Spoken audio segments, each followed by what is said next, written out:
हाँ जी दोस्तों, a very good morning to all of you. स्वागत है आप सब लोगों का अर्जुन छाबड़ा ट्यूटोरियल पे। दोस्तों मैं उम्मीद करता हूँ आप सब बहुत जबरदस्त है। दोस्तों मैं भी बहुत जबरदस्त हूँ। क्या मेरा ऑडियो वीडियो क्लियर है दोस्तों? A very good morning to all the CMA aspirants और to be more precise CMA inter students, क्योंकि फाउंडेशन तो आपका क्लियर होने ही वाला है। क्या आप मेरे साथ हो दोस्तों? क्या आप मेरे साथ हो? क्या मेरा ऑडियो वीडियो क्लियर है दोस्तों? एवरीबॉडी, मैं बहुत अच्छा हूं। Deepak ji good morning, Arup Adhikari, Reshmi ji good morning, Deepak good morning. Yes yes, it is clear.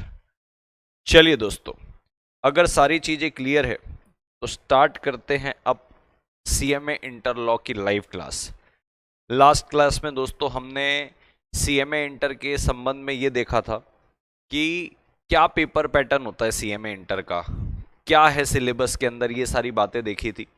मैंने बोला था आज की क्लास में मैं आपको बताऊंगा कि बेस्ट तरीका क्या होता है लॉ को पढ़ने का। तो क्या मैं ऐसा उम्मीद करूं, यस गुड मॉर्निंग रिया जी, क्या मैं ऐसा उम्मीद करूं कि आपको पहली वाली क्लास चीजें क्लियर है? वहां पे अपन ने कुछ कंसेप्ट नहीं पढ़े थे, सिलेबस पे क्या चीजें वो पढ़ा था, हर पोर्शन कितने मार्क्स का आता है वो पढ़ा था, एक क्वेश्चन का पेपर पैटर्न देखा था कि भैया कैसे क्वेश्चन पूछते हैं और किस तरीके से आपको इसको पढ़ाई करनी है। यानी कि 66 मार्क्स का पोर्शन मैंने आपको बताया था जहां पे मेहनत कम है और मार्क्स ज्यादा है। क्लियर है? चलिए बहुत बढ़िया। अब आपकी इजाजत हो तो मैं आगे इस कारवां को बढ़ाना चाहता हूं और आपको आगे की चीजें समझाना चाहता हूं कि आप मेरे साथ इस जर्नी में कैसे आगे बढ़ेंगे। लेट्स स्टार्ट दोस्तों। आज मैं आपको थोड़ी सी बुक्स भी शो करूंगा कि कौन कौन सी बुक्स से हम पढ़ने वाले हैं, कितनी बुक मेरे तरफ से आपको मिलने वाली है, उसका इस्तेमाल आपको कैसे करना है। ठीक है, बहुत बढ़िया। एक बच्चा आ रहा है, legend of CMA inter final law, now I am at final only because for you. 67 marks आए हैं आपके लिए, जोरदार तालियां हैं सत्यारंजनकर जी। चलिए मैं रिकॉर्डिंग शुरू करता हूं, फटाफट फटाफट रिकॉर्डिंग शुरू करता हूं। हाँ जी दोस्तों, a very good morning, good evening, good afternoon. आप जब भी इस लेक्चर को देख रहे होंगे दोस्तों, स्वागत करता हूं आप सब लोगों का एक जबरदस्त लेक्चर पे दोस्तों, और उम्मीद करता हूं आप सब बहुत अच्छे हैं दोस्तों, मैं भी बहुत अच्छा हूं दोस्तों।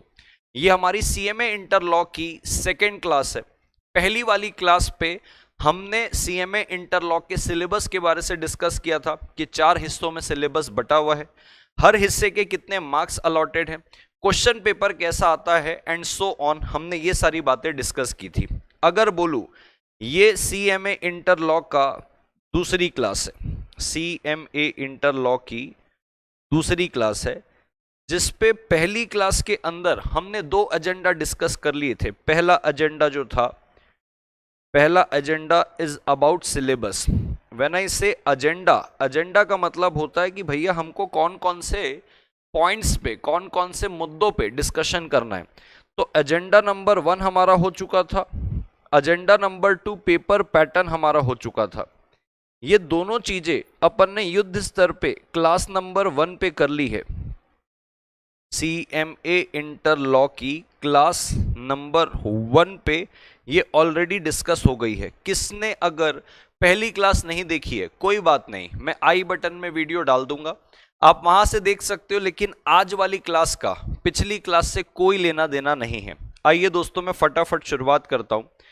आज हम एजेंडा नंबर 3 से शुरुआत करेंगे कि सर और क्या बातें हमारी डिस्कस करने को रह गई है। तो सबसे पहले दोस्तों मैं आपको थोड़ी सी स्टेशनरी रिक्वायरमेंट बताना चाहता हूं कि सर आपको मेरी क्लास पे क्या क्या चीजें लगेगी। क्योंकि देखो दोस्तों, मैं लिखवाता बहुत ज्यादा हूं, क्योंकि अल्टीमेटली एग्जाम में भी तो लिखना है। तो जब अपन लिख लिख के पढ़ते हैं, हमारा अटेंशन भी बना रहता है, हमारा माइंड एक्टिव भी रहता है, हमको लेजीनेस भी फील नहीं होती है, और दिमाग में धीरे धीरे धीरे धीरे सारी चीजें बैठते रहती है। तो सबसे पहले दोस्तों मैं आपको बताना चाहता हूं, आपको एक 400 पेजेस का ब्लैंक रजिस्टर बनाना है।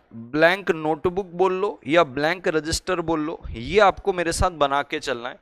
क्योंकि हम अपनी क्लास पे जितनी सारी चीजें लिखेंगे, चार्ट्स बनाएंगे, राइटिंग प्रैक्टिस करेंगे, किसी कंसेप्ट को समझने के लिए कुछ पॉइंट्स करेंगे, लूसिड इंटरप्रिटेशन करेंगे। व्हेन आई से लूसिड इंटरप्रिटेशन, इसका मतलब ये होता है जो एकदम टेक्निकल टॉपिक होता है ना, उसको जब इजी करके लिखते हैं उसको बोलते हैं लूसिड इंटरप्रिटेशन। ठीक है सर।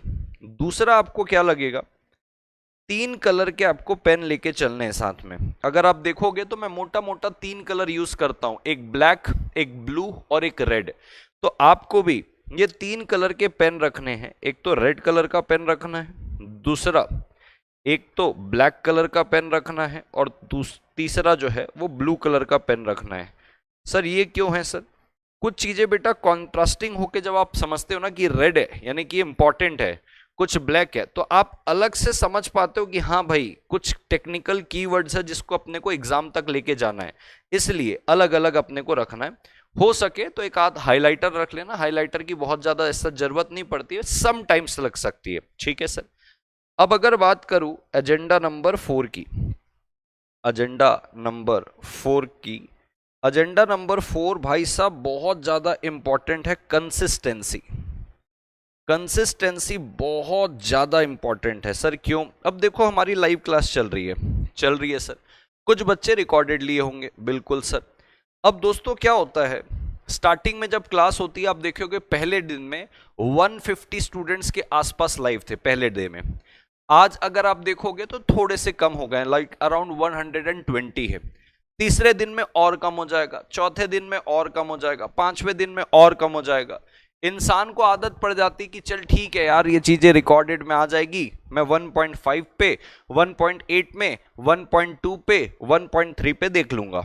अब वो सबसे बड़ी गलती है कि जब आप लेक्चर को एक स्पीड मेंटेन करके देख रहे हो, उसमें सिर्फ आप चीजें सुनते हो, वो चीजें दिमाग में रजिस्टर नहीं होती, वो चीजें दिमाग में बैठती नहीं है, सिर्फ आप सुन रहे हो, उसको खोखला हो रहा है वो सारी चीजें।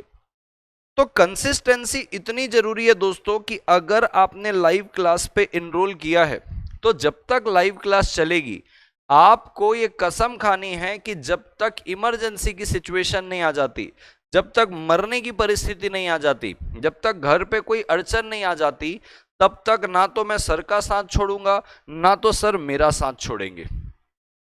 क्योंकि भाई एक भी दिन अगर आपने क्लास छोड़ दी ना, फिर वो दिमाग में रहता है काम करता हूं क्लास छूट गई है, लाइव क्या करता हूं मैं बैकअप पहले कर लेता हूं ताकि मेरी क्लास बनी रहे। तो आप बैकअप में ही चलते रहते हो, लाइव में कभी आ ही नहीं पाओगे।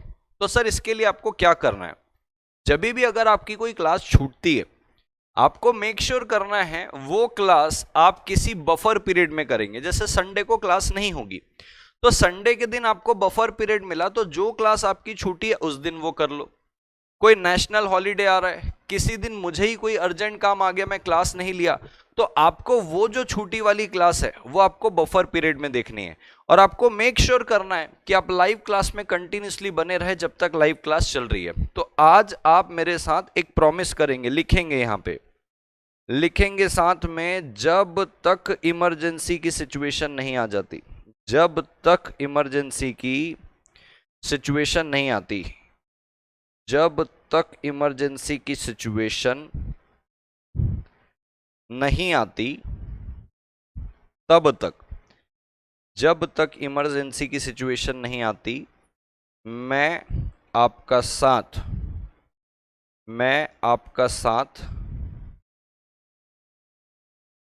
नहीं छोड़ूंगा, मैं आपका साथ नहीं छोड़ूंगा,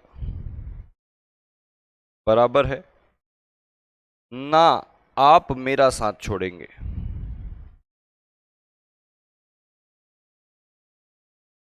ना आप मेरा साथ छोड़ेंगे। ये बोल्ड और कैपिटल लेटर से लिख लो, समझ में आ रही है बात। जब तक इमरजेंसी की सिचुएशन नहीं आती है मैं आपका साथ नहीं छोड़ने वाला, ना आप मेरा साथ छोड़ेंगे, बराबर है क्या। अब मेरी बात को ध्यान से समझना भाई, ये हो गई ये वाली बात कि कंसिस्टेंसी मेंटेन करना है। नहीं तो क्या होता है आपको पता है, कंसिस्टेंसी जब आप मेंटेन नहीं करते हो धीरे धीरे एक वक्त आएगा जब आपकी बहुत सारी क्लासेस छूट जाएगी क्योंकि आप कंसिस्टेंट नहीं थे, आप छोड़ते गए। फिर लास्ट में आप आते हैं सर रिवीजन लेक्चर मिलेगा क्या सर, इंपॉर्टेंट क्वेश्चन मिलेगा क्या सर? सर क्या क्या इंपॉर्टेंट है सर? सर इतना ही पढ़ के चले जाऊंगा तो चलेगा क्या सर? ये सारे शॉर्टकट ढूंढना शुरू करते हैं आप। मैं बताना चाहता हूं, शायद फाउंडेशन लेवल पे शॉर्टकट चल जाता होगा, इंटर लेवल पे शॉर्टकट नहीं चलता, and there is no shortcut to success. तो आपको कंसिस्टेंसी मेंटेन करके रखनी है। अगर कोई लेक्चर रिकॉर्डेड वर्जन में भी कोई बच्चा देख रहा है, बेटा ये आप भी नोट करके रखिएगा, रोज एक क्लास देखनी है, मतलब एक क्लास देखनी, जो आपने डिसिप्लिन बनाया उसको ब्रेक होने मत देना, क्योंकि एक बार ये ब्रेक हुआ वापस से उसको लाना बहुत मुश्किल है, और धीरे धीरे धीरे धीरे बैकलॉग बनते जाते हैं। Time is a priority. ये समय एक बार गया तो वापस नहीं आता। बंदूक से निकली हुई गोली, मुंह से निकला हुआ शब्द और हाथ से निकला हुआ समय कभी वापस नहीं आता दोस्तों, ये याद रखना। तो समय बहुत कीमती है, समय की कदर करिए। रोज अगर आप रिकॉर्डेड देख रहे तो रोज की क्लास होनी चाहिए, जब तक कोई बहुत अर्जेंट सिचुएशन नहीं आ जाती। ठीक है सर। अब बात आती है दोस्तों किसकी? एजेंडा नंबर अपना कौन सा डिस्कस हो गया? 4। अपन चलते हैं 5 में।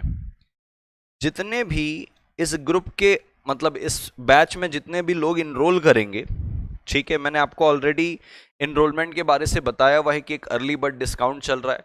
आप अभी से अगर इनरोल कर लेते हैं तो आपको 1000 रुपीज ऑफ मिलता है, and so on. Last class में भी बताया था, आप कॉल करके भी पूछ सकते हैं। तो टेलीग्राम ग्रुप मिलेगा आपको मेल पे, अभी मेल नहीं आया होगा क्योंकि अभी एडमिशन के प्रोसेस चल रहे हैं।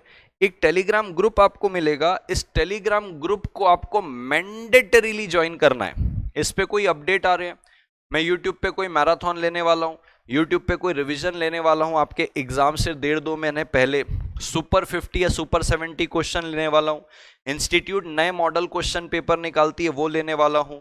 ये सारी चीजें जो है इस ग्रुप के अंदर अपडेट होगी, आपको मेल आएगा, मेल पे लिंक रहेगी, वहीं आप ज्वाइन करेंगे।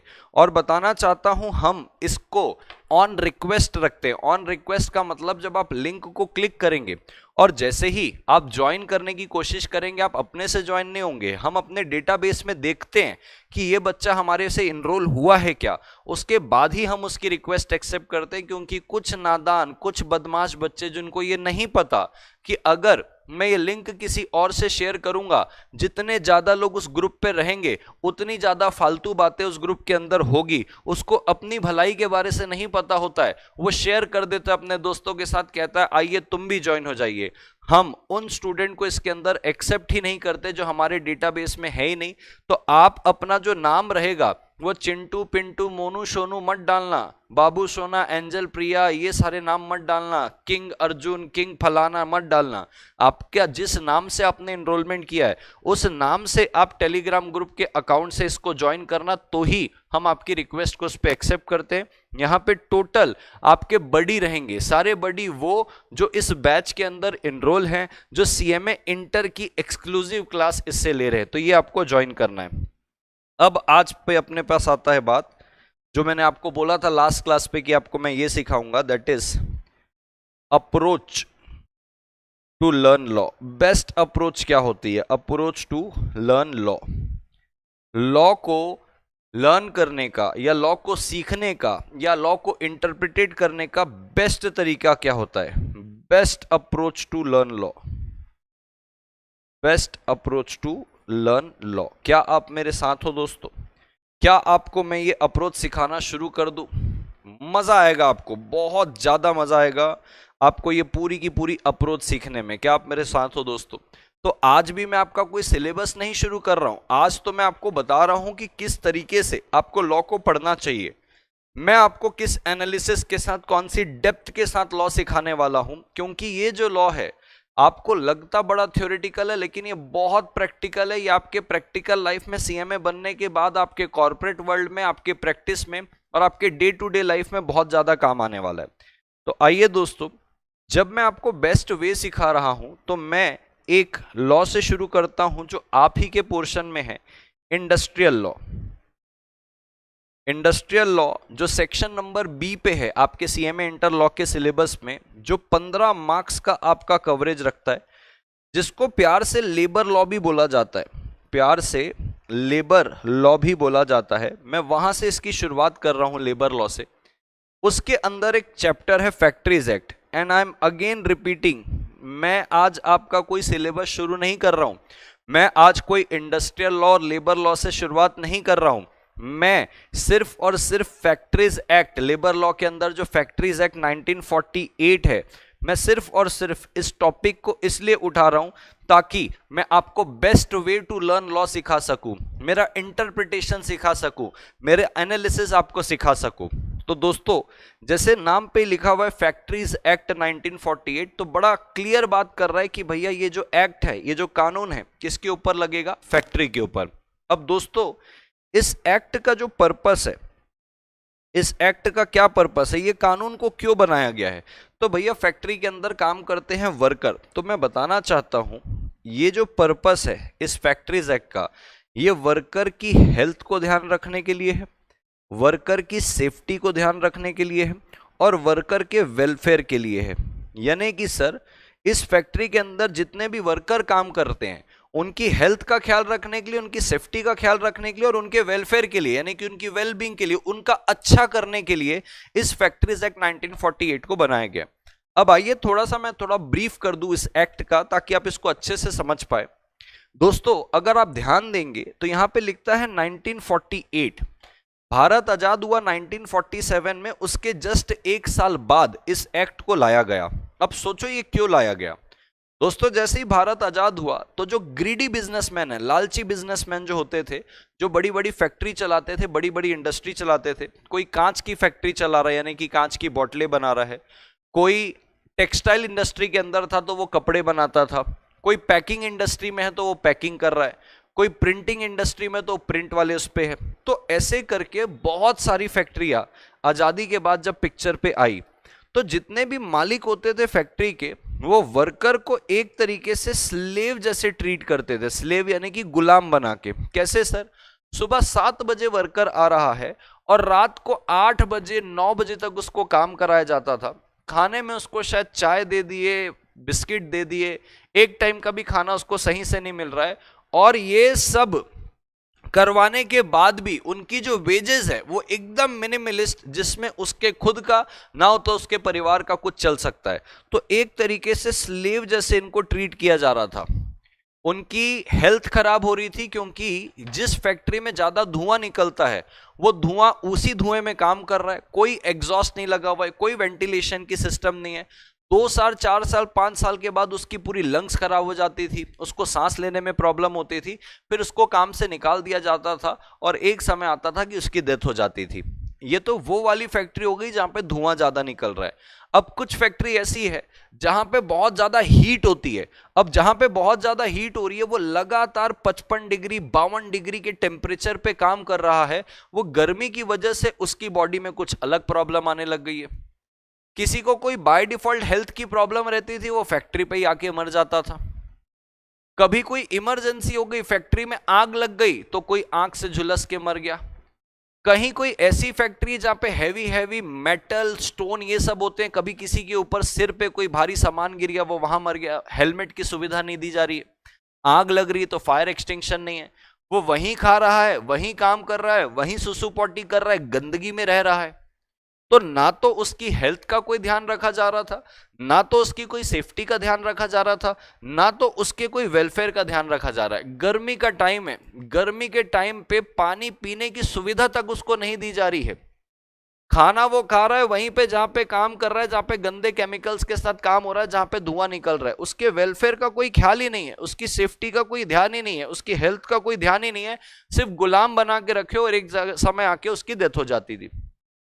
तो फैक्ट्रीज एक्ट बोलता है नहीं भाई, मैं ऐसे नहीं होने दूंगा, मैं वर्कर की हेल्थ सेफ्टी और वेलफेयर को दांव पे नहीं लगाने दूंगा। जितने भी ग्रीडी बिजनेसमैन हैं, तुम सतर्क हो जाओ, फैक्ट्रीज एक्ट आ रहा है। अब इस फैक्ट्रीज एक्ट के अंदर इतने प्रोविजन बनाए गए दोस्तों वर्कर के लिए कि आपको लगेगा कि वाह क्या एक्ट है। पालन होता हो चाहे ना होता हो प्रैक्टिकल लाइफ में, इससे कोई लेना देना नहीं है, बट हाँ इसको बनाया जरूर गया। सर बताइए क्या है? तो दोस्तों मैं आपको बताना चाहता हूं, इस फैक्ट्रीज एक्ट के अंदर यह लिखा हुआ है कि गर्मी के समय ठंडे पानी की सुविधा उपलब्ध करानी है वर्कर को।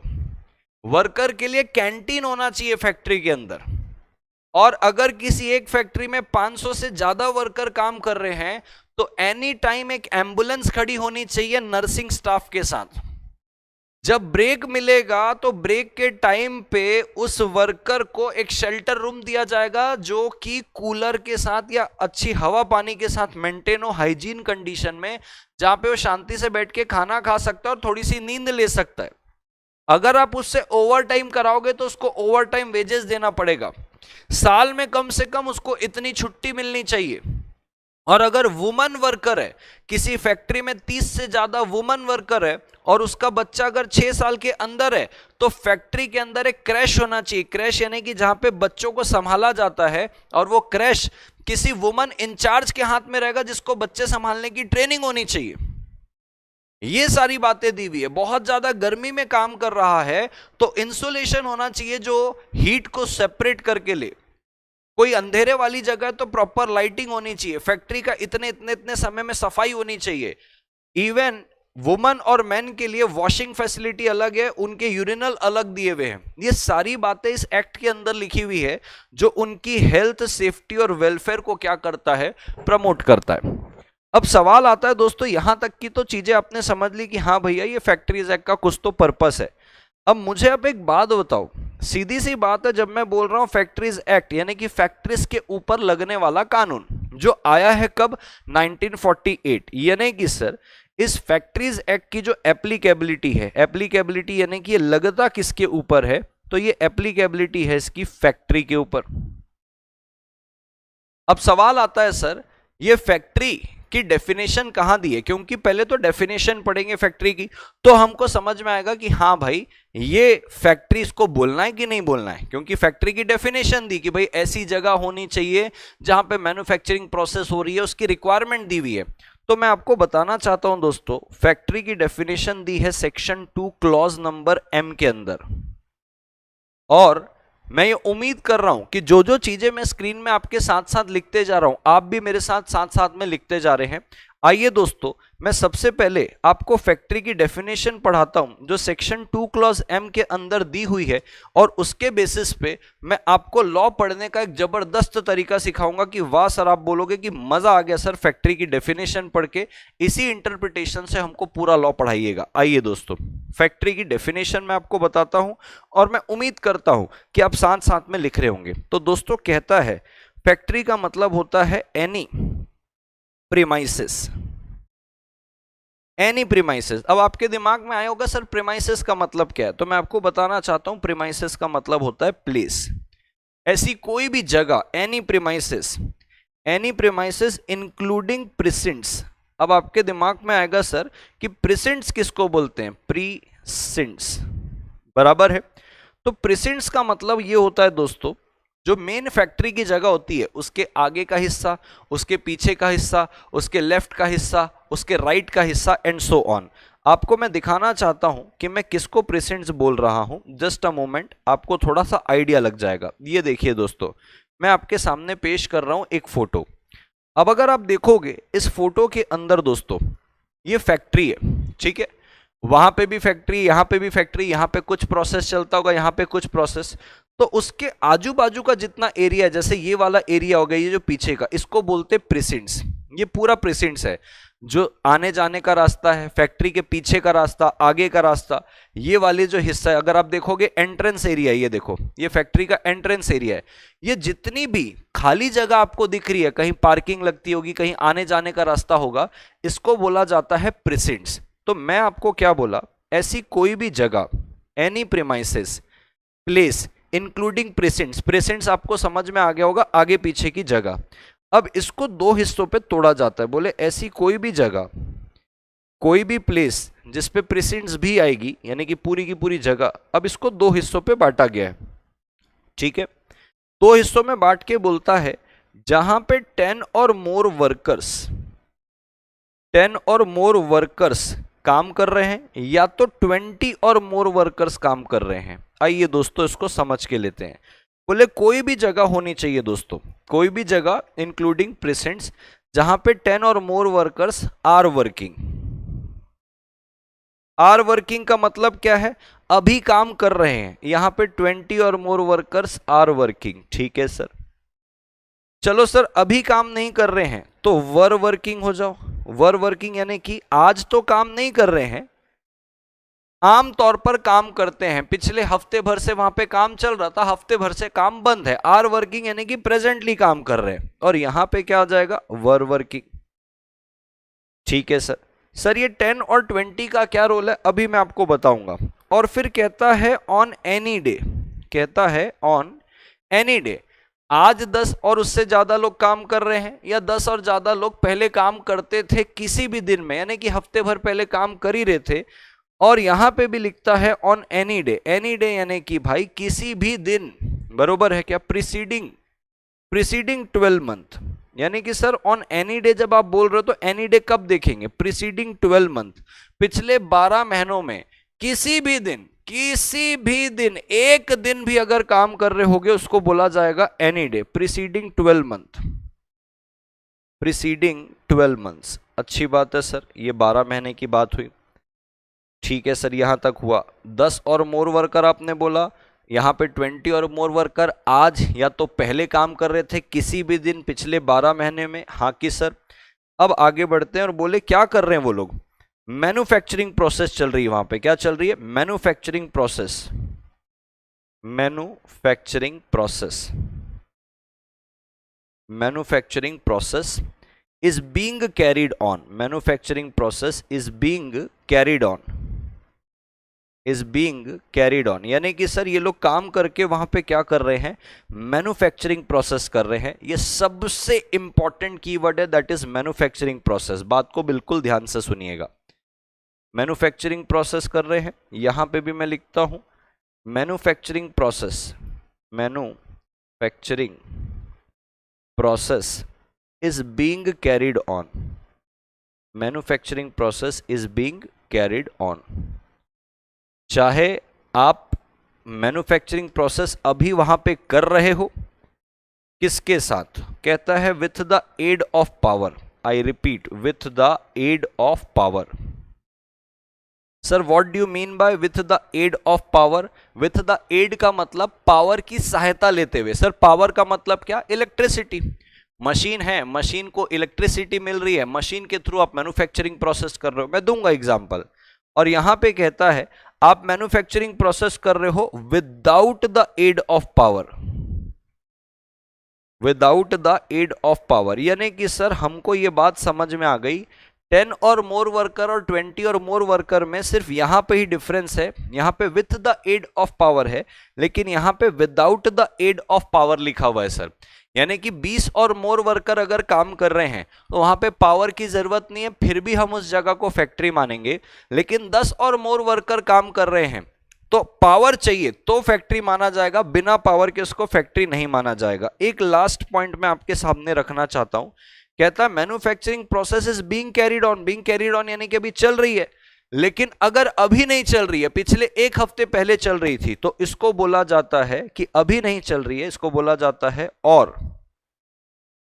Manufacturing process is ordinarily so carried on, is ordinarily so carried on. Sir इसका मतलब क्या होता है, ऑर्डिनरीली सो कैरिड ऑन का मतलब आज तो मैन्युफैक्चरिंग प्रोसेस नहीं हो रही है, आमतौर पर हुआ करती है, अभी फिलहाल बंद है, एक महीने पहले से हो रही थी। आमतौर पर वहां पे मैन्युफैक्चरिंग प्रोसेस होती है, और manufacturing process is ordinarily so carried on, ordinarily so carried on. अभी तक मैंने कुछ समझाया नहीं है, अभी सिर्फ मैं आपको ये डेफिनेशन लिख के दिया हूं, हल्का हल्का आपको समझ में आ रहा होगा। अब मैं इसको तोड़ना शुरू करूंगा। क्या आप मेरे साथ हो दोस्तों, ladies and gentleman, boys and girls, क्या आप मेरे साथ हो, एवरीबॉडी? यहां तक की चीजें आपने लिख ली? अगर हां तो मैं थोड़ा सा आपको फैक्ट्री का हिसाब किताब भी दिखाना चाहता हूं कि सर देखो फैक्ट्री कैसे काम करती, क्या होता है फैक्ट्री के अंदर, ताकि आप थोड़ा सा रिलेट कर पाओ। मेरी बात को बिल्कुल ध्यान से सुनना, एक ही सेकेंड। ये मैंने आपको एक फैक्ट्री का हिसाब किताब दिखाया, ये देखिए, ये होती है दोस्तों फैक्ट्री। अगर आप देखोगे फैक्ट्री का हुलिया कैसा होता है, यहां पे ये लोग पैर पोछ बना रहे, पैर पोछ यानी कि जो घर के एंट्री पे रखते हैं ना, पैर पोछने वाला। आप देख रहोगे कि मशीन वशीन लगी, ताकि आपको मैं फैक्ट्री की हिसाब किताब समझा सकूं। एक ही सेकेंड, मैं थोड़ा सा और आपको फैक्ट्री का अगर हिसाब किताब समझाना चाहूं, जस्ट अ मोमेंट दोस्तों, एक ही सेकेंड। फैक्ट्री का अगर और हिसाब किताब समझाना चाहूं तो देखो इस प्रकार से कुछ फैक्ट्री काम करती है, ये देखिएगा। ठीक है, बात को ध्यान से सुनिएगा, मैं थोड़ा सा आगे बढ़ा रहा हूं। ये देखो, ये फैक्ट्री है दोस्तों, जहां पे इतना बड़ा लोहा है, ऊपर इतना बड़ा मशीन है जो उसको ठोक ठोक के कहीं ना कहीं उसको शेप देने का काम कर रही है। अब देखो, ये झुलसता हुआ गर्म लोहा है जिसको अलग अलग इक्विपमेंट से वो उठा रहे हैं, हेलमेट पहने हुए हैं। अब देखो कितना खतरनाक तरीके से वो उसको शेपिंग देने का काम कर रहा है। थोड़ी सी भी चूक हो गई, किसी का हाथ जल सकता है, किसी को चोट लग सकती है। अब देखो, ये बंदा टोपी पहना हुआ है, इसका हेलमेट किधर है? कोई सामान अगर ऊपर से गिर गया तो इसका सर तो खुल ही जाएगा। तो मैं आपको ये फैक्ट्री का माहौल बता रहा हूं कि देखो इस तरीके से काम होता है। अब ये देखो, ये वर्कर का शेल्टर रूम है।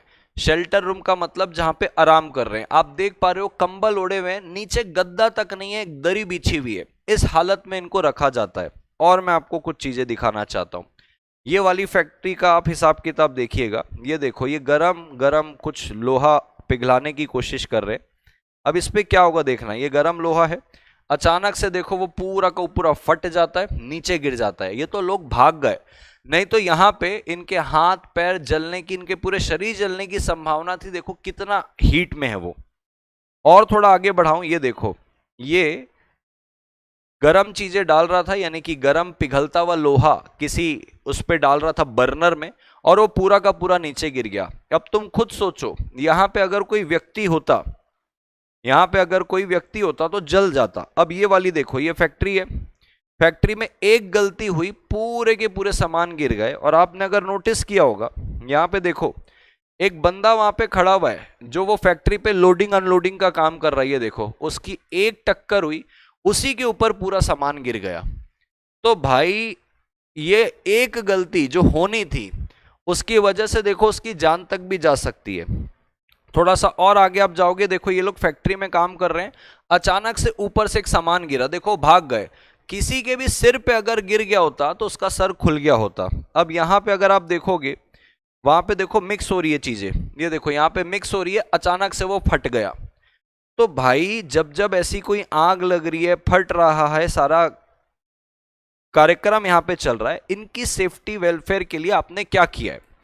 इसी के लिए हमने फैक्ट्रीज एक्ट को बनाया हुआ है। ठीक है सर, फैक्ट्रीज एक्ट बना, हमको समझ में आया। फैक्ट्रीज एक्ट फैक्ट्री के ऊपर लगता है, ये भी समझा। आपने हमको फैक्ट्री की डेफिनेशन भी बताई सर। अब मैं थोड़ा थोड़ा आपको आगे लेके चलता हूं और आपको अलग अलग लेवल पे सवाल पूछूंगा। आपको मुझे यही बताना है कि क्या इस अलग अलग लेवल पे इसको फैक्ट्री मानना है कि नहीं। आपको मैंने जितनी भी बातें अभी पढ़ाई ना लिखा के, अब मैं आपसे अलग अलग सवाल पूछूंगा और आपको यही बताना है कि ये फैक्ट्री है कि नहीं है। मेरी बात को ध्यान से सुनना, क्योंकि इसी फैक्ट्रीज के ऊपर फैक्ट्रीज एक्ट लगेगा। ये मैंने आपको डेफिनेशन बताया, मैं डेफिनेशन एक बार रिपीट करता हूं और अलग अलग क्वेश्चन आपसे पूछूंगा। कोई भी जगह, एनी प्रीमाइसेस इंक्लूडिंग प्रीसिडेंट्स, यानी कि आगे पीछे की जगह जहां पे 10 और मोर वर्कर काम कर रहे हैं, तो 10 और मोर वर्कर को आपको किसके साथ जोड़ना है? With the aid of power के साथ जोड़ना है। Sir with the aid of power वो क्या कर रहे हैं? मैन्युफैक्चरिंग प्रोसेस या तो आज या तो आम तौर पर करते हैं। कब सर? पिछले 12 महीनों में किसी भी दिन में, पिछले 12 महीनों में किसी भी दिन में। बाजू वाले केस पे कोई भी जगह हो इंक्लूडिंग प्रेसिडेंट्स, 20 और मोर वर्कर काम कर रहे होने चाहिए वहां पे। ठीक है sir, without the aid of power रहेगा तो भी चलेगा। अब आइए मैं आपसे एक सवाल पूछता हूं, मैं देखता हूं आपको सवाल बनता है कि नहीं। हो सकता है आपके दिमाग में आ रहा हो कि सर मैन्युफैक्चरिंग प्रोसेस किसको बोलते हैं, एक बार बता देंगे तो वहां से भी अपने को थोड़ी सी सहायता मिल जाएगी। चलो मैं आपको हिंट दे देता हूं कि मैन्युफैक्चरिंग प्रोसेस किसको बोला जाता है। ये आपके कंसेप्ट बुक में भी मैंने डाल के रखा हुआ है। आइए दोस्तों थोड़ा सा मैन्युफैक्चरिंग प्रोसेस के बारे से आपको बताता हूं ताकि आपको क्लैरिटी आ जाए। मैन्युफैक्चरिंग प्रोसेस के अंदर कौन कौन सी चीजें आती है, ये सेक्शन 2 क्लॉज के अंदर दिया हुआ है। अभी मैं आपसे सिर्फ और सिर्फ दोस्तों अप्रोच ही सिखाने की कोशिश कर रहा हूं। अभी मैं कोई सिलेबस शुरू नहीं कर रहा हूं, मैं कोई फैक्ट्रीज एक्ट अभी शुरू नहीं कर रहा हूं, मैं तो आपको बस तरीका बता रहा हूं कि किस तरीके से लॉ को पढ़ते हैं। तो कहता है मैन्युफैक्चरिंग प्रोसेस के अंदर आप कोई भी चीज बनाओगे, मेकिंग इसके अंदर आ जाएगा। सर हम लोग ना मिक्सचर बनाते हैं सर, मिक्सचर, ये जो नमकीन होता है ना जिसको फरसाण बोलते हैं, हम वो बनाते हैं। हाँ, तो जहां आप बनाते हो उसको मैन्युफैक्चरिंग प्रोसेस बोलेंगे, यानी कि उस बनाने को मैन्युफैक्चरिंग प्रोसेस बोलेंगे। सर हम लोग ना रिपेयर का काम करते हैं सर, और जो अलग अलग गाड़ियां खराब हो जाती है, एक्सीडेंट हो जाता है, रिपेयर का काम है। हाँ तो बस वो फैक्ट्री है। ठीक है सर। सर हम लोग ना पैकिंग का काम करते हैं सर, हम कोई चीज को पैक करते हैं। कोका कोला वाला ड्रिंक बनाता है, ड्रिंक को हमको दे देता है, हम उसको बॉटल पे पैक करके देते हैं। हाँ तो ठीक है, पैकिंग भी मैन्युफैक्चरिंग प्रोसेस है। सर हम लोग ना वॉशिंग का काम करते हैं सर, वॉशिंग का, वो जो कार आती है, ट्रक आती है ना, हमारा धोने का काम है। हाँ तो कहता है वॉशिंग भी एक मैन्युफैक्चरिंग प्रोसेस है, ये डेफिनेशन के अंदर बताया। सर हम लोग ना ब्रेक करते हैं सर, ब्रेकिंग अप करते हैं। जैसे कोई मशीन आई, उसको स्क्रैप करना होता है तो उसको अलग अलग टुकड़ों पे करना है, तो हम ब्रेक करते हैं। हाँ तो वो भी फैक्ट्री मानी जाएगी। सर हम ना पावर जनरेट करते हैं सर, पावर जनरेट, हाँ तो उसको भी मैन्युफैक्चरिंग प्रोसेस बोला जाएगा। सर हम ना बुक बाइंड करने का काम करते हैं, वो भी मैन्युफैक्चरिंग प्रोसेस है। सर हम ना बुक प्रिंट करने का काम करते हैं, वो भी मैन्युफैक्चरिंग प्रोसेस है। तो आपको एक आइडिया लग गया कि मैन्युफैक्चरिंग प्रोसेस क्या है। अब आइए मैं आपसे सवाल पूछता हूं और आप मुझे बताइएगा कि इसको फैक्ट्री बोलना है कि नहीं बोलना है। आइए दोस्तों, मैं आपसे एक जबरदस्त सवाल पूछता हूं। दोस्तों मैं एक टाइमलाइन बना रहा हूं, क्योंकि हमको पिछला 12 महीना बोलता है देखने के लिए। तो आइए मैं एक टाइमलाइन बनाता हूं। ये मैंने एक टाइमलाइन बनाई, यहां पे मैंने लिखा 1 जनवरी 2024, और यहां पे मैं लिखता हूं 31 दिसंबर 2024। ये पूरा एक साल भर का मैंने टाइमलाइन बना लिया। ठीक है सर। अब सर मैं आपको बताना चाहता हूं, 1 जनवरी 2024 को एक काम शुरू होता है एक प्रेमाइसेस पे। ये प्रेमाइसेस कौन सी है? ये प्रेमाइसेस पुणे के अंदर है, जहां से मैं अभी बैठ के पढ़ा रहा हूं। पुणे के अंदर एक एरिया है, एक एरिया है जिसका नाम है कोथरूड। तो पुणे के अंदर एक एरिया है कोथरूड एरिया। इस कोथरूड एरिया के अंदर, इस कोथरूड एरिया के अंदर मैन्युफैक्चरिंग प्रोसेस होती है। सर क्या होती है? बुक बाइंड करने का काम होता है, बुक को बाइंड किया जाता है, बुक बाइंड होती है। तो इसी को मैं क्या बोल रहा हूं? मैन्युफैक्चरिंग प्रोसेस बोल रहा हूं। इसी को मैं क्या बोल रहा हूं? Manufacturing process. ठीक है सर, मैन्युफैक्चरिंग प्रोसेस हो रही। सर कितने लोग काम कर रहे हैं? तो मैं आपको बताना चाहता हूं ये कितने लोग काम कर रहे हैं। मैं कह रहा हूं 5 वर्कर यहां पे काम कर रहे हैं, 5 वर्कर अपॉइंटेड है, 5 वर्कर यहां पे काम कर रहे हैं, बराबर है।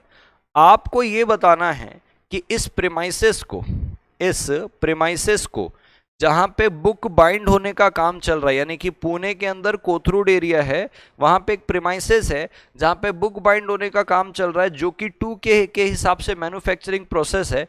5 वर्कर वहां पे अपॉइंटेड है। आपको मुझे बताना है कि क्या मैं इस प्रेमाइसेस को फैक्ट्री बोलूं क्या, सेक्शन 2 क्लॉज M के डेफिनेशन के हिसाब से? बताइए। क्रिश कह रहे हैं sir I love your teaching. शुक्रिया क्रिश जी। आपको यह बताना है कि क्या मैं इसको फैक्ट्री बोलूं क्या? धवल पुरोहित का कहना है नहीं सर, आप इसको फैक्ट्री नहीं बोलेंगे, आप इसको फैक्ट्री नहीं बोलेंगे। क्या कारण है ऐसा? रेशमी जी भी कह रही है फैक्ट्री नहीं है सर, सानिका जी भी कह रही है नहीं है, राजीव भी कह रहा है नहीं है, रिया अग्रवाल भी कह रही है कि सर ये फैक्ट्री नहीं है, दीपक जी भी कह रहे हैं कि ये फैक्ट्री नहीं है। क्या कारण है दोस्तों जो आपको लग रहा है कि ये फैक्ट्री नहीं है? कौन सी चीज आपको डेफिनेशन में से मिसिंग लग रही है? अगर आप मेरे साथ साथ सारी चीजों को लिख रहे होंगे तो आप 1 सेकंड में बता दोगे कि सर यहां पे ये चीज मिसिंग है, इसकी वजह से हम इसको फैक्ट्री नहीं बोल रहे हैं, बराबर। Because of number of worker, exactly.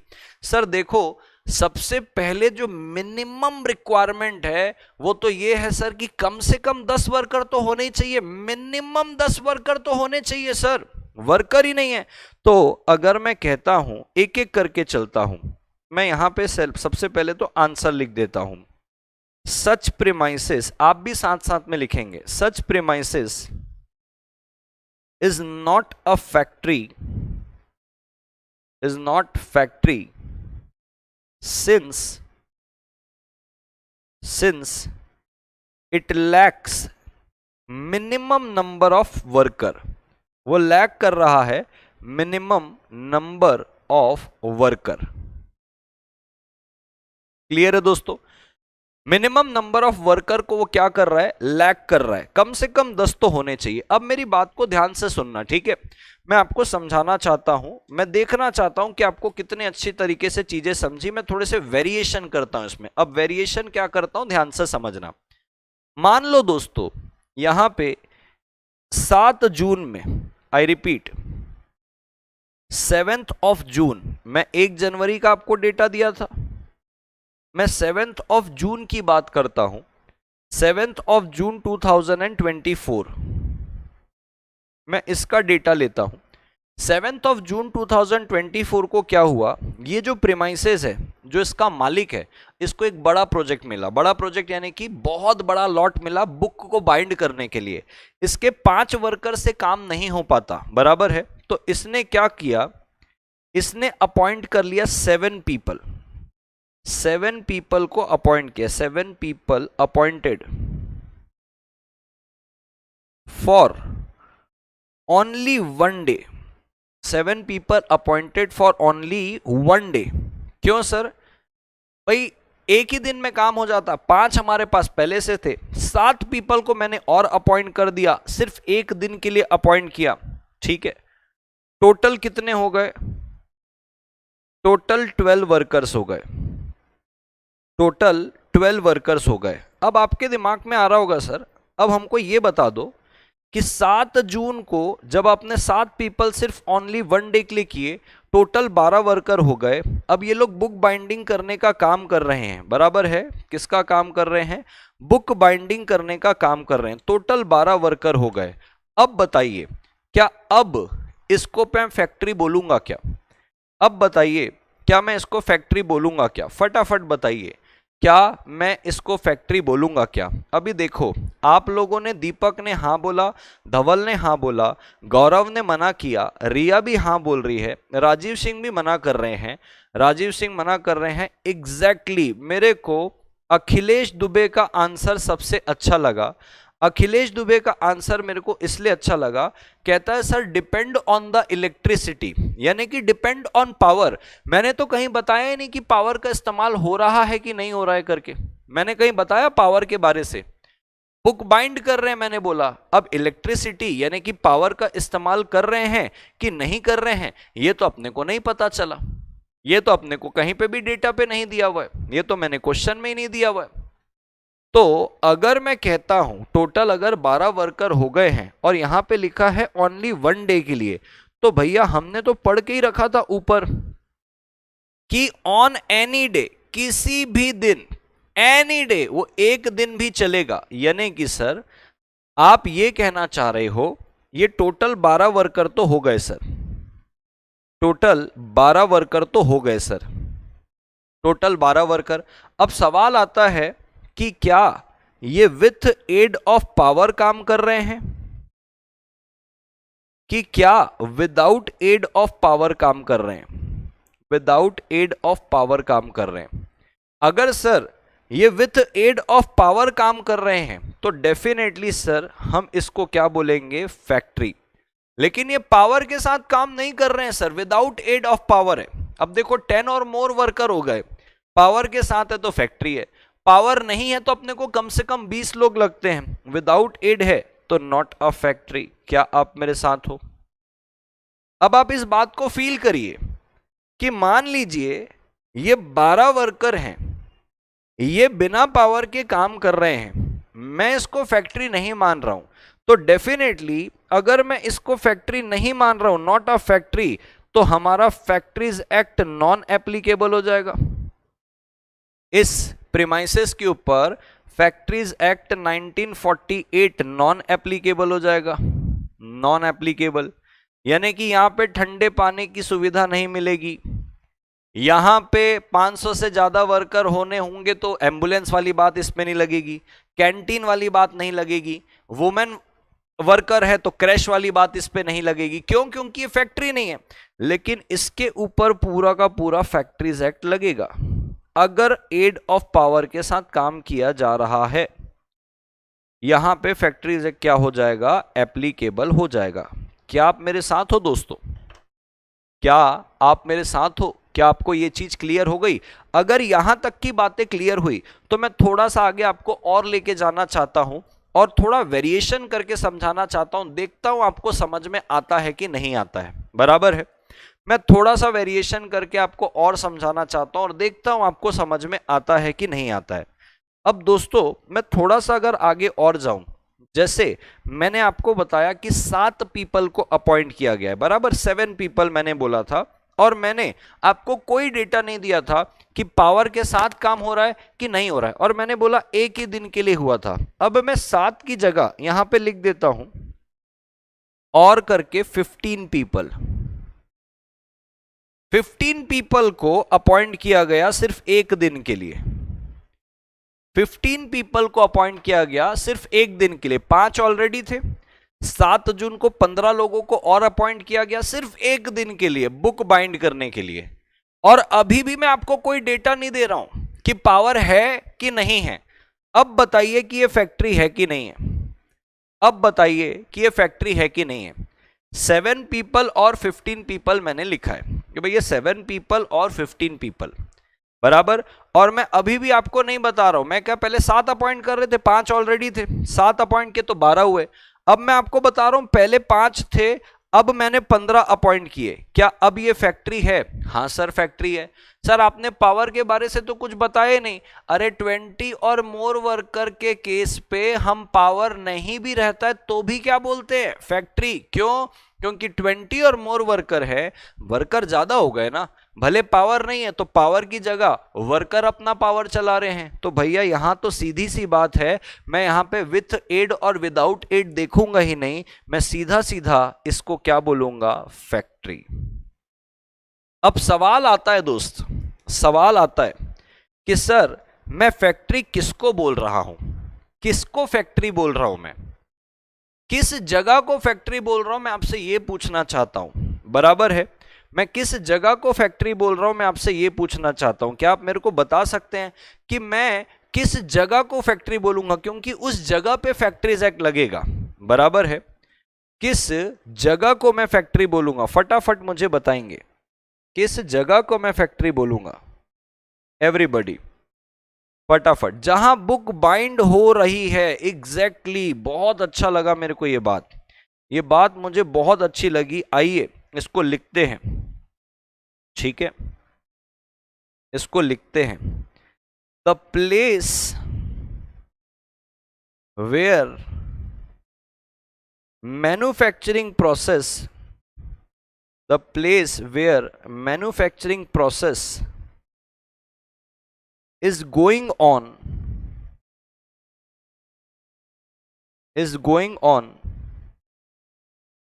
such place shall be regarded as factory। उस प्लेस को क्या बोला जाएगा? फैक्ट्री बोला जाएगा। उस प्लेस को क्या बोला जाएगा? फैक्ट्री बोला जाएगा। क्या आप मेरे साथ हो दोस्तों? क्या आपको यहां तक की बात समझ में आ गई है? अगर हां तो मैं थोड़ा सा आपको और आगे लेके जाना चाहता हूं कि भैया चलो यहां तक की बात तो आपको समझ में आ गई है। बढ़ जाऊं मैं जीवन पे आगे थोड़ा सा? मैं क्या थोड़ा सा जीवन पे आगे बढ़ जाऊं? फटाफट मुझे बताइएगा। चलिए आगे बढ़ते हैं जीवन में। ये हुआ, आपको यहां तक की तो बातें समझ में आई। मैं थोड़ा सा दूसरा क्वेश्चन आपके सामने ड्राफ्ट करना चाहता हूं। दूसरा क्वेश्चन अपने को क्या बोलता है, ध्यान से समझना। कहता है दोस्तों देखो, कहता है सेम एग्जांपल मैं लेता हूं, इसको पे क्लोज कर देता हूं पहले, और मैं देखता हूं आपको कितनी बेहतरीन तरीके से चीजें समझ में आती है। पुणे है, हाँ सर पुणे है। पुणे में कोथरूड करके एक एरिया है, हाँ सर बिल्कुल एक एरिया है। कोथरूड एरिया के अंदर एक परमार बिल्डिंग है, परमार बिल्डिंग है, बराबर है। Parmar building, Parmar building 10 floor की बिल्डिंग है। परमार बिल्डिंग, परमार बिल्डिंग के सेकेंड फ्लोर पे ऑफिस नंबर 88 में, परमार बिल्डिंग के सेकेंड फ्लोर पे ऑफिस नंबर 88 पे, आई रिपीट ऑफिस नंबर 88 पे प्रिंटिंग का काम चल रहा है, प्रिंटिंग होती है। Pune Kothrud area Parmar building second floor पे ऑफिस नंबर 88 पे प्रिंटिंग का काम चलता है, ठीक है सर। सर ये प्रिंटिंग कितने लोग मिलके कर रहे हैं? 40 वर्कर हैं, 40 वर्कर हैं, 40 वर्कर विथ पावर काम कर रहे हैं, क्योंकि सर प्रिंटिंग के लिए बड़ी बड़ी मशीन लगती है, तो मशीन के लिए इलेक्ट्रिसिटी लगती है। तो 40 वर्कर काम कर रहे हैं, विथ पावर काम कर रहे हैं, प्रिंटिंग वाला। ठीक है सर। सर ये बुक ना प्रिंट होती है, प्रिंट होने के बाद ये जाती है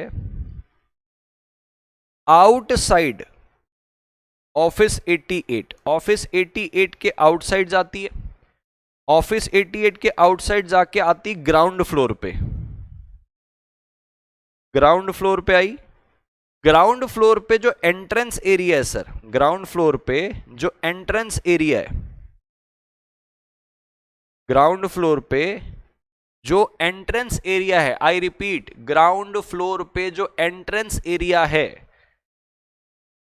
वहां पे बुक प्रिंट होके बाहर आई।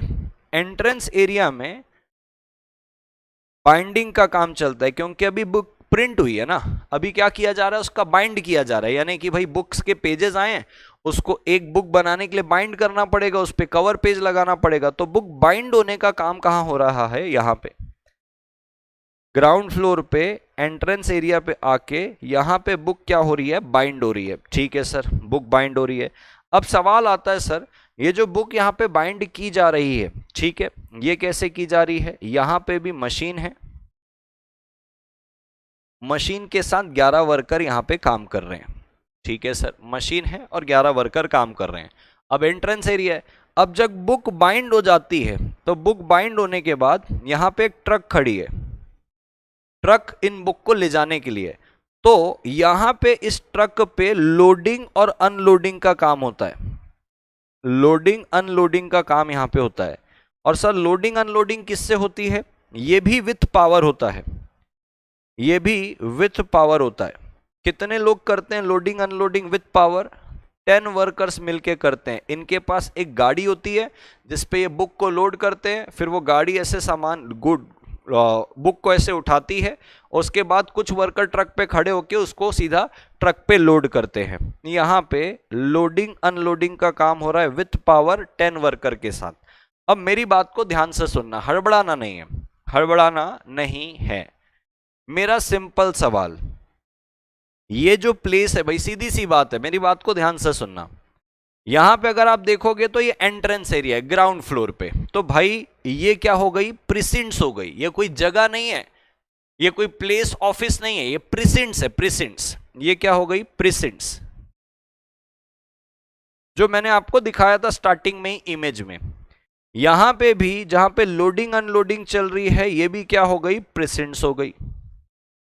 मेरा आपसे सवाल है, ये जहां पे लोडिंग और अनलोडिंग चल रही, क्योंकि बोला था कोई भी प्रेमाइसेस इंक्लूडिंग प्रिसिंट्स जहां पे मैन्युफैक्चरिंग प्रोसेस हो रही है, बराबर है, विथ या विदाउट एड ऑफ पावर 10 और मोर पर्सन, 20 और मोर पर्सन। मेरा कहना यह है कि क्या इस जगह को, यानी कि ये प्रिसिंट्स को, क्या ये प्रिसिंट्स को मैं फैक्ट्री बोलूं, ये मेरा सवाल है। इसको मैं फैक्ट्री बोलूं कि नहीं बोलूं, ये मेरा सवाल है। यस और नो, इसको मैं फैक्ट्री बोलूं कि नहीं बोलूं, बराबर है। धवल जी का आंसर आया है, नहीं सर आप इसको फैक्ट्री नहीं बोलेंगे। रेशमी जी भी कह रही है, नहीं सर आप इसको फैक्ट्री नहीं बोलेंगे। क्या मैं कारण जान सकता हूं? अखिलेश दुबे का कहना है हां सर ये फैक्ट्री है। गौरव कह रहे हैं, अमर काले कह रहे हैं, अरूपाधिकारी कह रही है नहीं, मैन्युफैक्चरिंग प्रोसेस का कुछ बात चल रहा है। मुझे बताइए, ये जो जगह है, जो प्रिसिंट्स है, जहां पे लोडिंग अनलोडिंग का काम चल रहा है, आप यस और नो किस बेसिस पे बोल रहे हैं? आप यस और नो किस बेसिस पे बोल रहे हैं? कुछ तो लॉजिक होगा, एक एक करके चलते हैं। सर सबसे पहली बात, कोई भी जगह होनी चाहिए, भले प्रिसिंट्स क्यों ना हो। तो हाँ सर, जगह तो है, तभी तो लोडिंग अनलोडिंग चल रही। कोई भी जगह होनी चाहिए, एनी प्रीमाइसेस इंक्लूडिंग प्रिसिंट्स, प्रिसिंट्स ही क्यों ना हो, वो भी चलेगा। तो ये तो आउटसाइड है, वो जो आपकी बिल्डिंग उसके बाहर था। हाँ सर प्रिसिंट्स तो है सर, बिल्कुल है।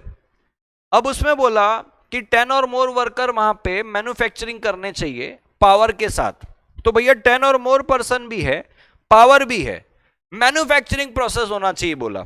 अब भाई साहब सवाल आता है कि लोडिंग और अनलोडिंग जो है, क्या ये मैन्युफैक्चरिंग प्रोसेस है? क्या ये कुछ आप बना रहे हो? क्या आप कुछ प्रिंट कर रहे हो? क्या आप कुछ बाइंड कर रहे हो? क्या आप कुछ पैक कर रहे हो? क्या आप कुछ तोड़ रहे हो? नहीं।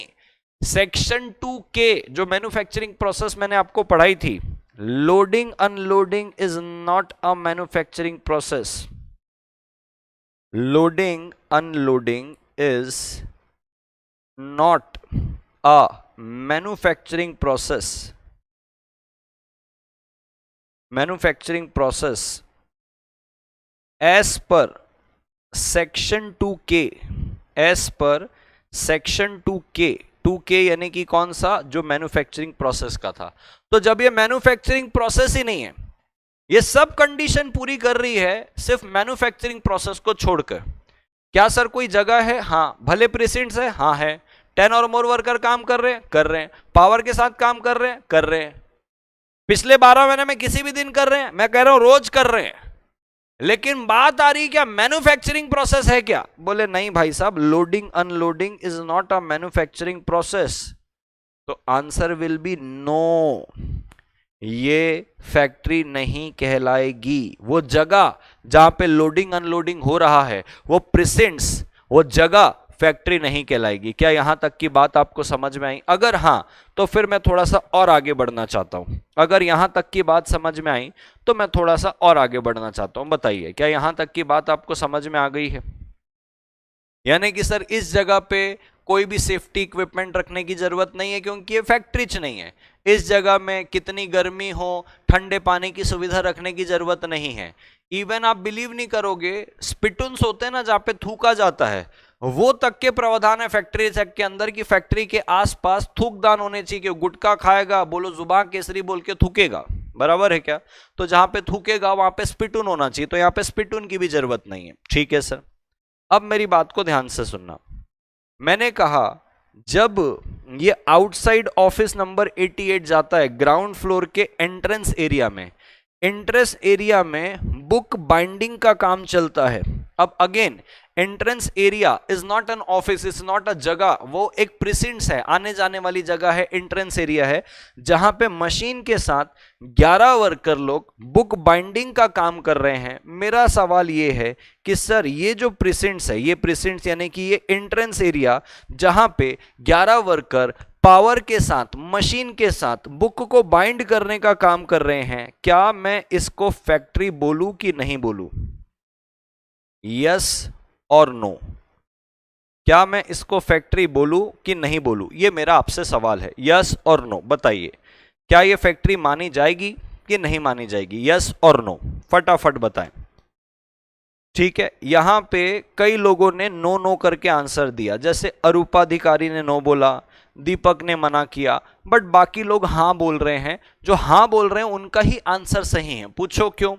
अगेन मैं डेफिनेशन बोलता हूं, बोले कोई भी प्रीमाइसेस हो, भले प्रिसिंट्स क्यों ना हो, प्रिसिंट्स भी चलेगा। तो वो एंट्रेंस एरिया क्या प्रिसिंट्स है? आने जाने वाली जगह, बिल्डिंग के आसपास की जगह। हाँ। क्या वहां पे 10 और मोर वर्कर काम कर रहे हैं? हाँ कर रहे हैं। क्या वहां पे मैन्युफैक्चरिंग प्रोसेस हो रही है? हाँ भाई साहब, बुक को बाइंड करना is a manufacturing process. Yes, इसको फैक्ट्री माना जाएगा, इसको फैक्ट्री माना जाएगा। क्या आप मेरे साथ हो? वहां पे मैन्युफैक्चरिंग प्रोसेस हो रही है सर, वहां पे मैन्युफैक्चरिंग प्रोसेस हो रही है। बहुत अच्छी बात है सर। चलिए ये भी हो गया, और थोड़ा सा आगे बढ़ते हैं। अब सवाल आता है सर, फाइनली ये वाली जगह, ये वाली जगह, ये जो सर परमार बिल्डिंग में सेकेंड फ्लोर ऑफिस नंबर 88 जहां पे प्रिंटिंग का काम चल रहा है, ये वाली जगह, ये जो जगह है सर, ये इसको फैक्ट्री मानना है कि नहीं मानना है? इसको फैक्ट्री मानना है कि नहीं मानना है? यस और नो, फटाफट बताएं। इसको फैक्ट्री मानना है कि नहीं मानना है? कि सर वो जो सेकेंड फ्लोर है, ऑफिस नंबर 88 है, 40 और मोर वर्कर वहां पे काम कर रहे पावर के साथ, क्या फैक्ट्री है? हाँ सर। बोला कोई भी जगह हो, अरे तो जगह ही जगह है भाई। सेकेंड फ्लोर ऑफिस नंबर 88 जहां पे 10 और मोर वर्कर हो, अरे हमारे पास 40 हैं, पावर के साथ चाहिए, अरे हमारे पास 40 वर्कर है पावर के साथ। मैन्युफैक्चरिंग प्रोसेस, हाँ printing is a manufacturing process. बोले डन, इसको बोला जाएगा यस, ये फैक्ट्री है। क्या आप मेरे साथ हो एवरीबॉडी? आइए अब थोड़ी सी मैं आपको थोड़ा अपने नोट्स पे लेकर चलता हूं, देखता हूं आपको चीजें समझ में आती है कि नहीं। मैं और कुछ सवाल आपसे पूछूंगा। अच्छा, नोट्स में जाने से पहले ना मैं आपको कुछ दिखाना चाहता हूं। ये आपके बुक है इंडस्ट्रियल लॉज एंड एथिक्स की, यानी कि इस पे आपका जो सेक्शन बी वाला पोर्शन है इंडस्ट्रियल लॉ और जो सेक्शन डी वाला पोर्शन है एथिक्स, ये उसकी बुक है दोस्तों, इंडस्ट्रियल लॉ एंड एथिक्स। और मैं अब आपको बुक दिखाना चाहता हूं, ये उसकी बुक है। अगर आप बुक में देखेंगे, ये देखो फैक्ट्रीज एक्ट, ठीक है। मैं आपको आपकी मॉड्यूल भी दिखाता हूं एक बार और आपको फर्क समझ में आएगा। लेट अस चेक कि आपको क्या फर्क समझ में आता है आपकी मॉड्यूल पे और ये जो मैं आपके सामने नोट्स दिया हूं उस पे आपको क्या फर्क दिखता है। आइए समझते हैं। ये मैंने आपकी मॉड्यूल खोल ली, यहां पे मैं लिखता हूं फैक्ट्रीज एक्ट, फैक्ट्रीज एक्ट, हाँ जी, ये आया फैक्ट्रीज एक्ट। ये आपकी मॉड्यूल है, ठीक है। ये मॉड्यूल है, मॉड्यूल में देखो ये ऐसे तरह के सारी चीजें लिखी हुई है। आइए मैं आपको अब अपने नोट्स दिखाता हूं। ये आप मॉड्यूल देख लिया ICMAI की, ये यहां पे ऐसे सारी चीजें बस हेडिंग दी है, बाकी चीजें ऐसे ही कर दी है। ये आपके नोट्स हैं।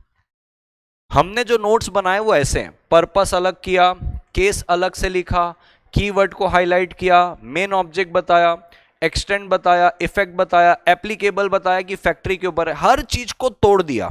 अब आइए, ये इंपॉर्टेंट डेफिनेशन में फैक्ट्री की डेफिनेशन जो मैंने आपको तोड़ के पढ़ाई, 10 और मोर वर्कर, हर चीजें हाईलाइटेड है। आइए थोड़ा सा सवाल जवाब करते हैं, देखता हूं आपको सवाल बनता है कि नहीं बनता है। कहता है देखो 20 और मोर वर्कर्स हैं with the aid of power काम कर रहे थे carrying manufacturing process during last 6 month, पिछले 6 महीने में काम किए, मैन्युफैक्चरिंग प्रोसेस किए, लेकिन लास्ट के 1 मंथ से कोई भी मैन्युफैक्चरिंग प्रोसेस नहीं हो रही है। क्या हम इसको फैक्ट्री बोलेंगे कि नहीं बोलेंगे? यस और नो पे जवाब दीजिएगा लॉजिक के साथ। यस और नो पे जवाब दीजिएगा लॉजिक के साथ, ठीक है। यस और नो पे जवाब दीजिएगा लॉजिक के साथ। फैक्ट्री मानी जाएगी। कारण क्या है बताइए? पिछले 1 महीने से तो कोई मैन्युफैक्चरिंग प्रोसेस नहीं हो रही है। बोले सर इससे कोई फर्क नहीं पड़ता कि पिछले 1 महीने से नहीं हो रही है, 1 दिन भी अगर मैन्युफैक्चरिंग प्रोसेस हुई है तो उसको हम फैक्ट्री बोलेंगे, भले 1 दिन क्यों ना हो। बराबर है, भले 1 दिन क्यों ना हो। क्या आप मेरे साथ हो? ठीक है सर, ठीक। आगे बढ़ते हैं। अब कहता है देखो ये लोडिंग अनलोडिंग वाली बात तो मैंने आपको बता दी कि लोडिंग अनलोडिंग मैन्युफैक्चरिंग प्रोसेस नहीं है, ठीक है। अब कहता है देखो एक प्रेमाइसेस है, एक प्रेमाइसेस है जहां पे 10 और मोर वर्कर्स पावर के साथ काम कर रहे हैं, मैन्युफैक्चरिंग कर रहे हैं। Whether the entrance area of that premises will be considered as factory. सोच समझ के बोलना। मैंने आपको बोला कि एक प्रेमाइसेस है, उस प्रेमाइसेस में 10 और मोर वर्कर काम कर रहे हैं, पावर के साथ मैन्युफैक्चरिंग प्रोसेस कर रहे हैं। मैं उसके एंट्रेंस एरिया को बोल रहा हूं, क्या फैक्ट्री मानेंगे क्या? एंट्रेंस एरिया को, प्रेमाइसेस को नहीं पूछ रहा हूं, एंट्रेंस एरिया को पूछ रहा हूं। जिस प्रेमाइसेस में मैन्युफैक्चरिंग प्रोसेस हो रही है उसके लिए नहीं पूछ रहा हूं, उसके एंट्रेंस एरिया को पूछ रहा हूं। तो भाई साहब जहां पे मैन्युफैक्चरिंग प्रोसेस होगी ना उसको फैक्ट्री बोलते हैं। अब मैं इस प्रेमाइसेस को बोलूंगा, इस प्रेमाइसेस को मैं फैक्ट्री बोलूंगा। मैं यहां पे लिखा हूं एंट्रेंस एरिया, एंट्रेंस एरिया में थोड़ी मैन्युफैक्चरिंग प्रोसेस हो रही है भाई साहब, ये फैक्ट्री नहीं है, नॉट अ फैक्ट्री। जिस प्रीमाइसेस में मैन्युफैक्चरिंग प्रोसेस हो रही है वहां फैक्ट्री बोलूंगा ना, एंट्रेंस एरिया में थोड़ी मैन्युफैक्चरिंग प्रोसेस हो रही है। तो आंसर इज नो। यहां पे मैंने एंट्रेंस एरिया पूछा, प्रीमाइसेस के बारे से नहीं पूछा। तो ऐसे करके टेस्ट योर सेल्फ करके भी आपको क्वेश्चन मिलेंगे। अब देखो यहां पे पूरी की पूरी बातें अलग से कंक्लूड करके लिखी हुई है कि मैन्युफैक्चरिंग प्रोसेस कैरीड ऑन होनी चाहिए या तो आम तौर पर चलनी होनी चाहिए, ठीक है। पावर के साथ है तो 10 और मोर वर्कर, विदाउट पावर के साथ है तो 20 और मोर वर्कर। फिर केवीवी शर्मा का एक केस लॉ है, ऐसी प्लेस जिसको सिर्फ और सिर्फ एक पर्पस के लिए यूज किया जा रहा है अदर देन मैन्युफैक्चरिंग प्रोसेस, यानी कि कोई जगह है उसको यूज किया जा रहा है अदर देन मैन्युफैक्चरिंग प्रोसेस, यानी कि लोडिंग अनलोडिंग के लिए हो रहा है, मैन्युफैक्चरिंग प्रोसेस नहीं है, तो कहता है उसको हम फैक्ट्री नहीं बोलेंगे, उसको हम फैक्ट्री नहीं बोलेंगे। यहां पे देखो लिखता है मियर फैक्ट यानी कि सिर्फ ये बात आपकी सामने आ रही है कि पावर यूज हो रहा है, जैसे लोडिंग अनलोडिंग में पावर का इस्तेमाल हो रहा होगा, तो पावर यूज हो रहा है, ये सफिशिएंट नहीं है भाई साहब। कि भाई कोई एक जगह है जहां पे पावर यूज हो रहा है, ये सफिशिएंट नहीं है उसको फैक्ट्री बोलने के लिए। Power must be used in the aid of manufacturing process, बराबर है क्या? मैन्युफैक्चरिंग प्रोसेस के लिए पावर यूज होना चाहिए। अब ये जो सारे एनालिसिस और कंक्लूजन मैंने दिया है, ये आपके मॉड्यूल पे इतने बेहतर तरीके से नहीं दिया हुआ है, ये मैंने अपने कंसेप्ट बुक के अंदर डाल के रखा हुआ है। ये कंसेप्ट बुक आपको साथ में मिलेगी। और मैं आपको बताना चाहता हूं, ये आपका कमर्शियल लॉ की मैं आपको बुक दिखाना चाहता हूं। ये आपकी कमर्शियल लॉ की कंसेप्ट बुक है। कमर्शियल लॉ पे आप जैसे ही जाएंगे, सेम चीजें यहां पे भी मैंने देखो हर चीज एग्जाम्पल को हाईलाइट करके रखा हुआ है। अब आप अपनी मॉड्यूल पे जाके देखेंगे तो आपको ये एग्जाम्पल अलग से ग्रे बैकग्राउंड के अंदर बॉक्स के अंदर नहीं मिलेंगे। ये सारे के सारे एग्जाम्पल जो भर भर के मैंने डाले हुए हैं, ये सारे मैंने अपने कंसेप्ट बुक में डाले हैं। चीज मॉड्यूल की ही है, मॉड्यूल की चीजों को छेड़छाड़ नहीं किया है, बट मॉड्यूल की चीजों में हाईलाइटिंग कर दी है, कोई टेक्निकल चीजें थी उसको तोड़ दी है, उसको इजी बना दी है, ग्रे बैकग्राउंड में करके रखा हुआ है। और अगर आप देखेंगे, ये आपकी रहेगी कॉर्पोरेट लॉ की बुक। मैं कॉर्पोरेट लॉ का भी आपको ये पेज दिखाना चाहता हूं। ये कॉर्पोरेट लॉ की बुक रहेगी एक्सक्लूसिवली सीएमए इंटर के लिए। कॉर्पोरेट लॉ में भी अगर आप जाके देखेंगे तो हर चीज को अलग से देखो ऐसे हाईलाइट करके रखा है। आप मॉड्यूल पे जाके देखें तो पैराग्राफ पैराग्राफ में दे दिया है, कोई भी चीज को ऐसे सजा के नहीं दिया है, तो हर चीज को तोड़ ताड़ दिया है, हर चीज को यहां पे सजा दिया है। और मैं आपको बताना चाहता हूं दोस्तों, ये 3 बुक हुई। एक लास्ट बुक मेरी तरफ से आपको जो मिलती है, वो मिलती है आपका एमसीक्यू बुकलेट। दिखाना चाहता हूं मैं आपको, जिसको हम प्यार से क्वेश्चन बैंक भी बोलते हैं। ये question bank and MCQ bank आपको मिलता है। इस पे इंस्टीट्यूट के जितने भी एमसीक्यू और जितने भी क्वेश्चन अब तक इंस्टीट्यूट ने पूछे हैं, ये सारी चीजें इसके अंदर कवर है। आइए मैं आपको दिखाना चाहता हूं, ठीक है सर। आप हैंड रिटन नोट्स भी करवाते हो, तो बेटा यही तो वो हैंड रिटन नोट्स है। 400 पन्नों की कॉपी क्यों बनाने बोला हूं? क्योंकि मैं हैंड रिटन नोट्स बनवाऊंगा इसीलिए, बराबर है। ये आपका क्वेश्चन बैंक है। हर क्वेश्चन को मैंने यहाँ पे देखो ग्रे से पीछे बैकग्राउंड को हाईलाइट किया हुआ है। जहां जहां मुझे लगता है कि आंसर टेक्निकल है, वहां पे ऐसे साइड हेडिंग करके तोड़ के रखा हुआ है।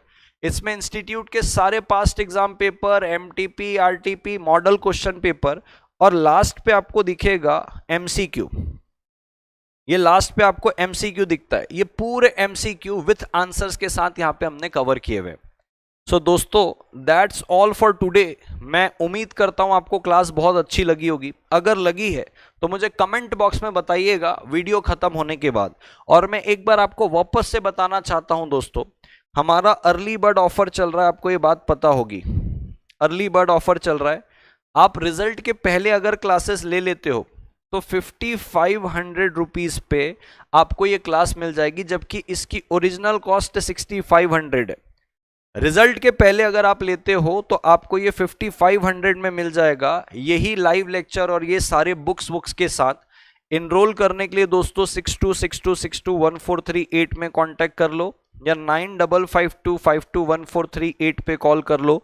यहाँ पे जो काउंसलर है वो खुद सीएमए फाइनल के हैं। या तो आप arjunchhabra.tutorial.com में जाके वेबसाइट से भी क्या कर सकते हो, इनरोल कर सकते हो। और अगर आपको डाउट है कि भाई पता नहीं मैं पास होऊंगा कि नहीं होऊंगा फाउंडेशन, तो आप ₹699 दे के अपनी सीट बुक करो। सीट बुक करने में क्या होगा, आपने अभी सीट बुक की, मान लो आप फेल हो जाते हो तो आपको ये पैसे वापस कर दिए जाएंगे। पास हो जाते हो तो आपको रिमेनिंग 5300 पे करना है, यानी कि तब भी आपको टोटल 6000 ही पे करना पड़ेगा, 500 रुपए फिर भी बच जाएंगे। लेकिन रिजल्ट के बाद ही अगर आप इनरोल करते हो तब तो यही प्राइस रहने वाला है, दैट इज 6500। आपको इसके लिए कोई भी क्वेरी है, आप इस नंबर पे कॉल करो, आपको पूरी क्वेरी क्लियर हो जाएगी। बुक्स जो है, ये चारों बुक्स आपको 7 to 10 वर्किंग डेज में सीधा आपके घर पे मिल जाएगी दोस्तों, आपके घर पे। और इस पे कोई हिडन कॉस्ट नहीं है। इस पे प्रिंटिंग, डिस्पैच, डिलीवरी, जीएसटी, आपके लेक्चर का कॉस्ट, टेक्नोलॉजी का कॉस्ट, ऐप का कॉस्ट, सब इसके अंदर है, ठीक है। 7 to 10 वर्किंग डेज में हो जाएगा, ठीक है। 7 to 10 वर्किंग डेज में आपके पास बुक्स आ जाएगी। और ये था दोस्तों आपका जो आज की क्लास में अपन पढ़े, that is best way to learn law. समझ में आया दोस्तों कि लॉ कैसे पढ़ते हैं, एक एक शब्द का मतलब है दोस्तों, उस एक एक शब्द को डिकोड करने तोड़ने को ही बोलते हैं इंटरप्रिटेशन ऑफ लॉ, उसी को बोला जाता है इंटरप्रिटेशन। अच्छी लगी बेटा आज की क्लास? अगर हाँ तो मुझे कमेंट बॉक्स में जरूर बताइएगा, ठीक है। सर टेलीग्राम में हम लोग के लिए अलग ग्रुप है क्या? अलग मतलब हम लोग का मतलब कौन बेटा? हु इज हम लोग? जो इस बैच पे एनरोल करने वाले हैं उनके लिए तो डेफिनेटली अलग ग्रुप है, मैंने स्टार्टिंग में ही बता के रखा हुआ है। जो यूट्यूब वाले हैं उनका एक ग्रुप अलग होता है, ठीक है। चलिए चलिए, दैट्स ऑल दोस्तों। क्या आपको यहां तक की पूरी क्लास समझ में आई है अच्छे से? क्या आपको यहां तक की पूरी क्लास समझ में आई है? ठीक है। पेड वाले, हाँ तो पेड वाले पे रहेगा दोस्तों, ठीक है। यस सर, बहुत अच्छा लगा, ओके बेटा। चलिए जाते जाते वीडियो को लाइक करिएगा, चैनल में नहीं हो तो डू सब्सक्राइब। अपन मिलेंगे दोस्तों अब सीधा 26 ऑफ दिसंबर को, क्योंकि हम हफ्ते में अभी 3 दिन ही क्लास कर रहे हैं जब तक रिजल्ट नहीं आ रहा है। कल वैसे ही क्रिसमस है तो उसकी छुट्टी रहेगी। 26 तारीख को हम वापस से मिलेंगे और अपने इस कारवां को आगे बढ़ाएंगे दोस्तों। थैंक यू सो मच दोस्तों, टेक केयर, बाय बाय।